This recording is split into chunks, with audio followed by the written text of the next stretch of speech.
नमस्कार, मी चंदू भैया। महाशिवरात्रीच्या दिवशी शिव उद्यान धामचं लोकार्पण सोहळा आपण नंदनगरीच्या जनतेच्या साक्षीने पूर्ण करत आहोत।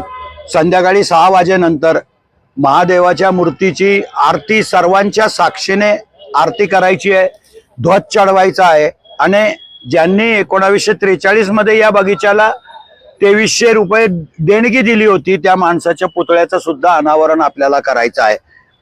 27 तारखेला आपण मध्य प्रदेश मधून परमपूज्य पंडितजींना बोलवलंय आणि ते संध्याकाळी 6 वाजेनंतर पूजा अर्चा करतील शिवजीची, त्याच्यानंतर भस्म आरती करतील असा तो कार्यक्रम आहे।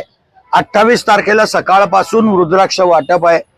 28 तारखेलाच भंडाऱ्याचा कार्यक्रम आहे। या तिन्ही दिवसाच्या कार्यक्रमामध्ये नंदुरबार तालुक्याच्या, नंदुरबार शहराच्या आणि जिल्ह्याच्या जनतेने मोठा सहभाग नोंदवावा अशी आम्ही सर्वांना विनंती करतो। येणाऱ्या प्रत्येक भाविकाला एक रुद्राक्ष देण्याचा निर्णय घेतला आहे।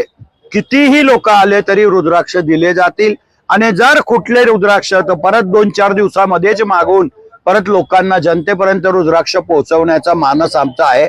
जनतेने सहकार्य करावं, जनतेने या आनंद उत्सवामध्ये सहभागी व्हावं अशी मी आग्रहाची विनंती करतो।